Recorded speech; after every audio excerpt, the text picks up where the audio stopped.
자, 오늘 박지원의 수레제도에 대해서 공부해 볼 건데 EBS 2023년에 수능 특강 문학에 나온 글입니다. 그러니까 이번에 수능 본 언니들이 이 수특 문제를 풀고 시험을 보러 간 거죠. 네. 그런 문제고 23년에 나왔을 뿐만 아니라 옆에 문제 두 번째 거를 보면은 22년에도 수특 문학에 나왔습니다. 또 이런 것뿐만이 아니라 수능 완성에도 계속 나오기 때문에 박지원이 완전 단골이에요. 모의고사랑 수능에. 그렇기 때문에 굉장히 중요한데 왜 단골이냐. 박지원의 글이 짧고 위트 있으면서 풍자적인데 교훈이 있네? 그럼 어디에 많이 실려? 교과서. 그 교과서에 많이 실려있으니까 시험에 단골인 거지. 그래서 박지원은 한 2, 3년에 한 번꼴로 사이클로 나와요. 하나의 장르야 거의. 우리가 그래서 이제 3학년 여러분 올라가서도 아마 박지원을 많이 만날 테니 미리 좀 잘 알고 공부를 잘 해두시면 좋을 것 같고요. 독학의 참뜻이라는 글을 우리가 교과서에서 배웠는데 지금 오늘 이 글을 왜 선생님이 연계지문으로 가져왔는지 머릿속으로 한번 생각해보면서 함께 공부를 해보도록 하겠습니다. 먼저 첫 번째 문단을 한번 읽어보도록 하겠는데 지연이가 큰 목소리로 한번 읽어주세요. 네, 어디요? 수레는 짐을 싣거나 사람을 태우는 것만 있는 것이 아니다. 전투에 쓰는 윤차, 작업에 쓰는 역차, 물을 실어 나르는 수차, 대포를 싣는 포차 등 쓰임새에 따라 수천 수백 가지인데 지금 여기서 창졸간에 모두 이야기할 수는 없다. 사람이 타는 수레와 짐을 싣는 수레는 민생과 관계되어 먼저 힘써야 할 것이므로 시급히 대책을 세우지 않을 수 없다. 자, 여기서 보면 윤차, 역차, 수차, 포차 다 뭐예요? 수레의 종류 뭐에 따라 나눈 거야? 용도, 쓰임에 따라서 수레의 종류를 나누고 그것을 나열해 놓고 있죠? 자, 그런데 이런 너무 종류가 많아서 지금 다 얘기할 수는 없지만 그 중에서 사람이 타는 수레, 짐을 실는 수레는 민생과 관계되어 먼저 힘써야 한다. 그래서 시급히 대책을 세워야 한다. 라는 이야기를 처음 서두에 하고 있어서요. 이 금방 읽은 이 문단을 핵심만 딱 줄이면 나는 저 노란색으로 돼 있는 부분 민생과 관련된 수레 대책이 시급해. 한마디로 이렇게 줄여볼 수 있지 않을까라는 생각을 해봤고요. 그 뒤에 이 문단을 민채가 한번 읽어주세요. 나는 전에 당원 홍대용, 상제 이범희와 함께 수레제도에 대해 강론한 바 있다. 수레제도에서 가장 먼저 해야 할 것은 즉 바퀴와 바퀴 사이의 간격이 같도록 통일시키는 것이라고 하였다. 이른바 바퀴 간격을 같게 한다는 것이 무엇인가? 수레의 축과 양쪽 바퀴 사이의 간격을 말하는 것이다. 두 바퀴의 간격이 정해진 법칙을 어기지 않는다면 모든 수레의 바퀴 자국이 통일될 것이다. 자, 여기 보면 홍대용과 이강렬와 함께 수레제도에 대해서 강론한 바 있다라고 했는데 이 수레제도에 대해서 같이 토론을 한 거야. 근데 뭐가 가장 중요할까라고 생각을 해봤을 때 바퀴 자국을 통일하는 것, 궤의 부분이 가장 중요하다라고 이야기를 서로 나눈 거죠. 그래서 모든 수레의 바퀴 자국을 통일하는 게 굉장히 중요한데 그 뒷부분을 이승연 읽어보세요. 충명에서 말하는 이른바 수레바퀴의 간격이 같다는 뜻의 거동궤가 바로 이것이다. 두 바퀴의 간격을 제멋대로 넓게 하거나 좁게 한다면 길의 바퀴 자국이 어떻게 한 가지 수레에 들어갈 수 있으랴. 지금 길을 따라 철의 길에 오면서 매일같이 수많은 수레를 보거나 앞에 수레나 뒤에 수레가 동일하게 하나의 바퀴 자국을 따라간다. 그러므로 미리 짜지 않고도 갖게 되는 것을 일러 한 수레바퀴의 자국이라는 뜻은 일철이라 말하고 뒤에 오는 사람이 앞에 가는 사람의 행적을 일러 전철이라고 말하는 것이다. 고성의 문턱에 바퀴가 닿는 곳에는 오목하게 후통이 생기는데 맹자에서 말하는 성문의 수레바퀴 자국이 바로 이것이다. 자, 그러면서 왜 궤가 중요한지 이 사례를 중국에 있는 유명한 책 2권에서 가지고 옵니다. 첫 번째로 언급한 책은 중용이라는 책인데요.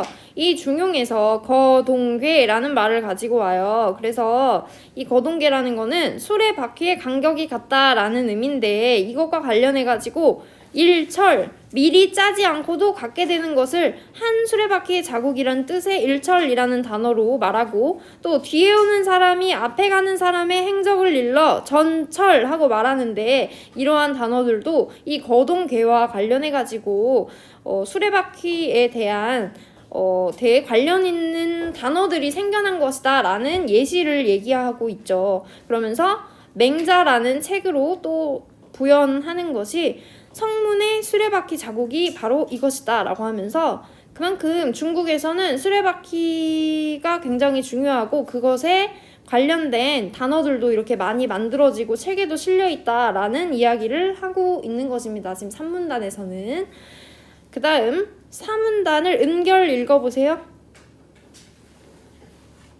우리나라는 일찍이 수레가 없었고 아직 바퀴가 완전히 드물지 않으랴 바퀴 자국이 하나의 궤에 들지 않으니 이는 수레가 없는 것과 마찬가지이다.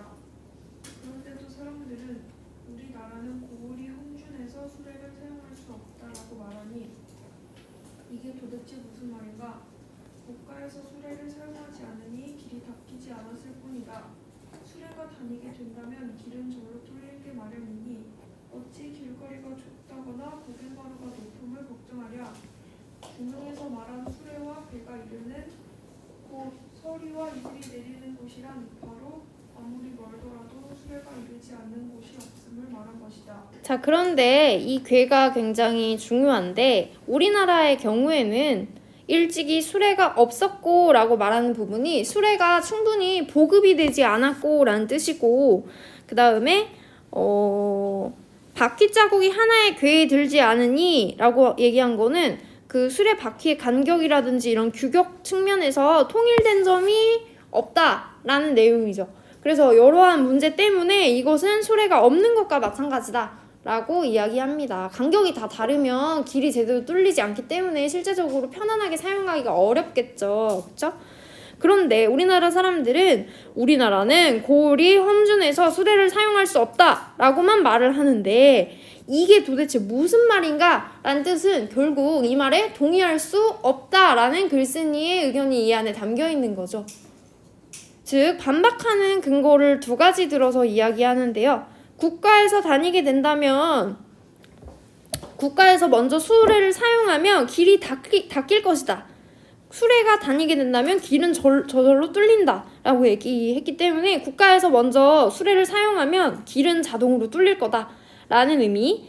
그 다음 중용에서 또 인용을 해가지고 수레와 배가 이르는 곳, 서리와 이슬이 내리는 곳을 얘기하면서 아무리 멀더라도 수레가 이르지 않는 곳이 없음을 말한 것이다 라고 한 거는, 아무리 멀고 험한 곳이라도 다 수레를 사용할 수 있다라는 말을 중국의 책에서 가지고 온 거죠.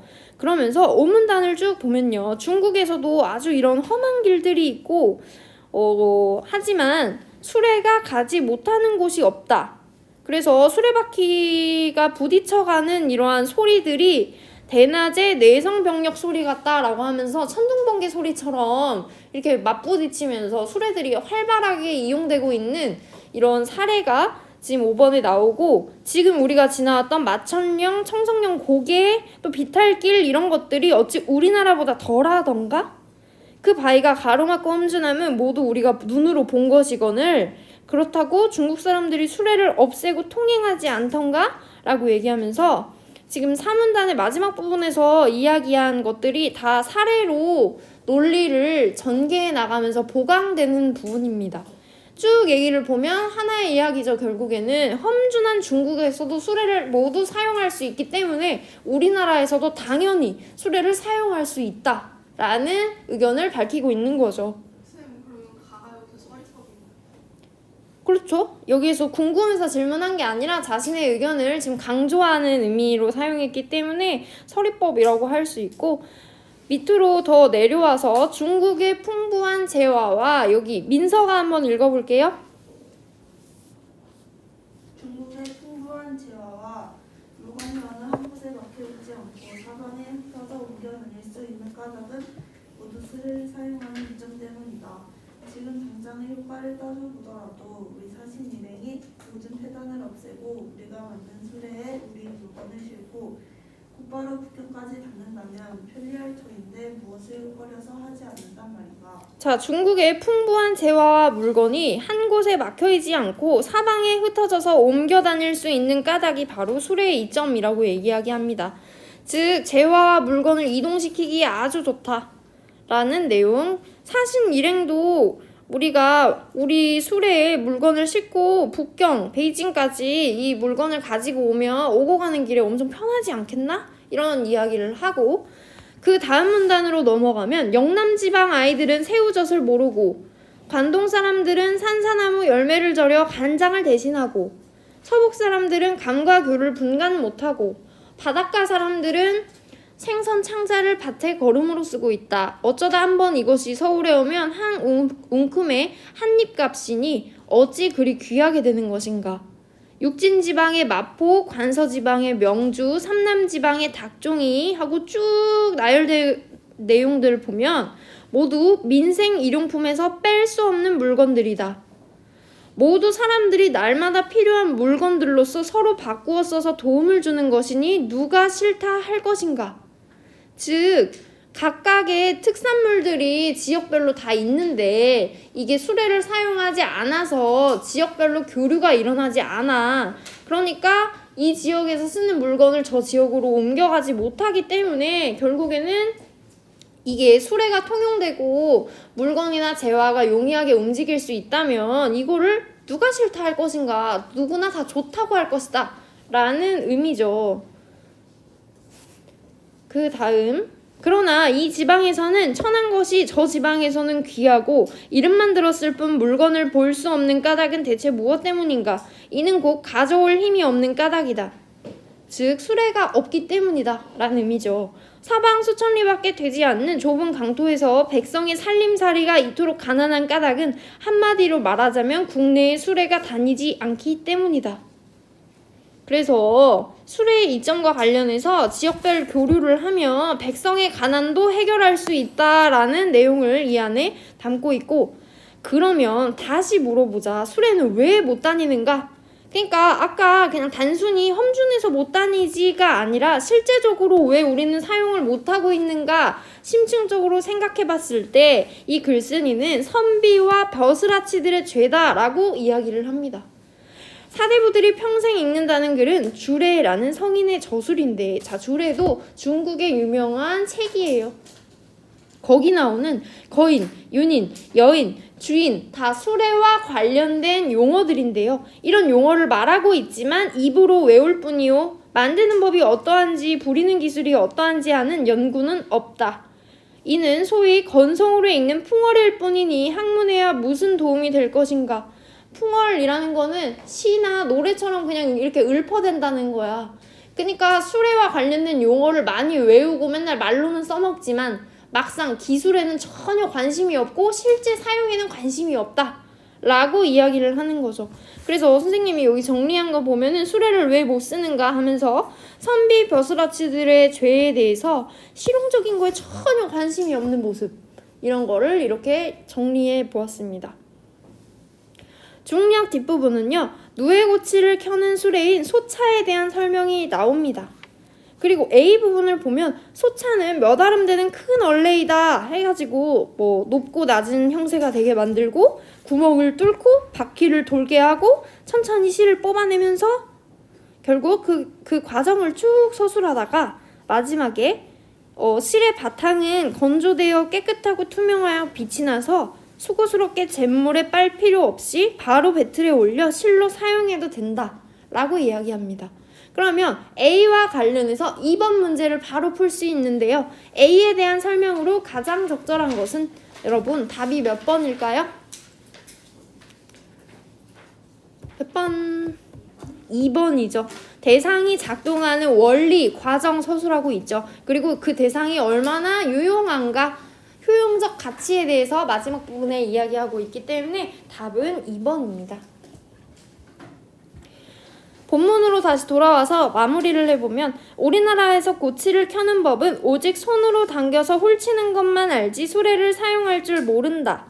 명주실이 사람의 손을 탐으로 이미 실로서 천연적이고 자연스러운 품새가 없어지고, 즉 우리나라에서 고치를 켤 때 소차를 사용하지 않고 손으로 직접 하기 때문에 그 뒷부분을 쭉 보면 이미 손으로 하기 때문에 손때가 많이 묻고요. 고치판에 쌓이고 갈피가 없어지고 덩어리가 지고 광택을 잃으며 끊어졌다 이어졌다 하다 보니 입과 손가락이 함께 고생을 하는 어려움을 겪습니다.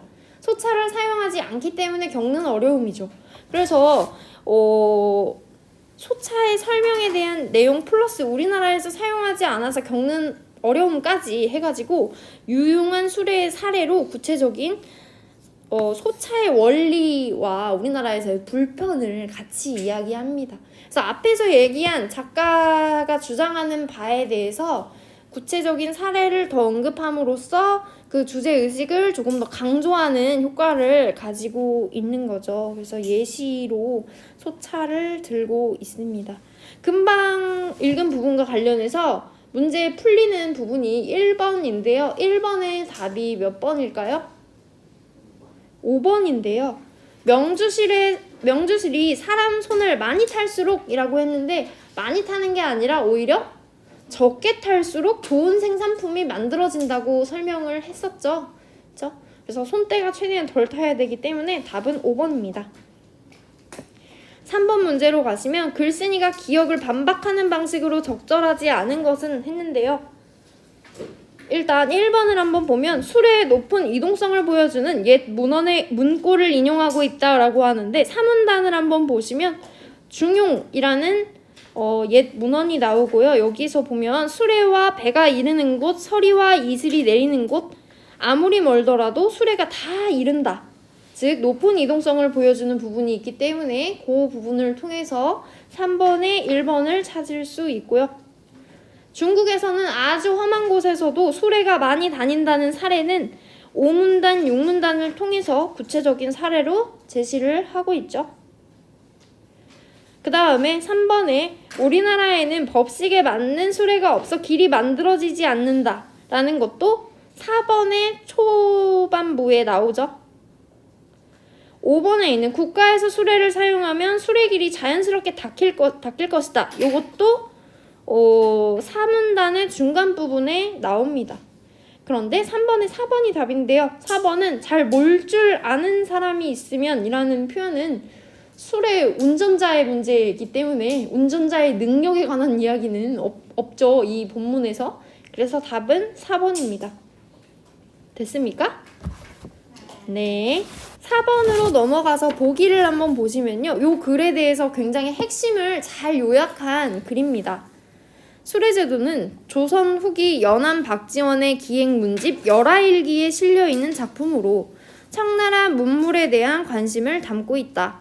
이러한 관심의 밑바탕에는 공허한 학설이나 이론에 치우쳐 구체적이고 실제적인 지식을 도외시하던 양반 사대부들의 모습을 비판하고, 도외시가 무슨 뜻일까요? 도외시하다. 몰라서. 신경을 안 쓰다. 관심에서 멀어지다. 일부러 관심을 갖지 않고 멀어지는, 관심 밖으로 보내는 뭔가 이런 의미고요. 그래서 양반 사대부들은 구체적이고 실제적인 지식을 멀리했다. 그래서 그런 모습을 비판하고, 이용호생 또 나오죠. 실학사상과 관련된 핵심 단어이기 때문에 교과서에서 뿐만 아니라 여기에 또 나왔는데요. 즉 백성들의 일상적 생활을 개선하는 문제에 대한 논의를 중시했다라는 게 결국 박지원 그리고 박제가가 강조했던 이런 사상입니다. 그래서 관습적 사고를 극복하고 인식의 지평을 넓혀 당시 동시대인들 같은 경우에는 이런 실제적인 것들에 관심이 별로 없고 부정적인 인식을 오히려 가지고 있었는데 그 인식을 전환하고 지평을 넓혀주려고 노력을 했던 인물이다 라고 생각을 하시면 되겠고요. 관련해서 4번의 답은 3번입니다. 누가 싫다 할 것인가? 이거는 여기서 그 써있는 것처럼 동시대인들이 청나라 문물 탐구하는 거 좋아하잖아 이런 얘기가 아니라요. 심지어 그 당시에 동시대인들은 청나라 문물을 탐구하는 일에 별로 관심이 없었고 부정적이었는 데다가 이 누가 싫다 할 것인가의 의미 자체는 각각의 특산물을 자기 지역에서만 사용하던 사람들에게 수레가 만약 통용된다면 재화가 이동하기가 용이하기 때문에 결국 사람들도 좋아할 것이다 라는 의미지. 이 뒤에 있는 서술과 3번의 서술과 연결 지점이 많이 거리가 있어서 답이 3번입니다. 이해는 됩니까? 돼요? 오케이? 예. 자, 그래서 왜 선생님이 이 글을 가져왔을까를 한번 생각해보면 북화그의 참뜻도 그렇고 이 박지원의 수레제도도 그렇고 공통점이 많이 있죠. 그 공통점은 수업을 다 했기 때문에 여러분도 충분히 생각을 해볼 수 있을 거라고 믿고 이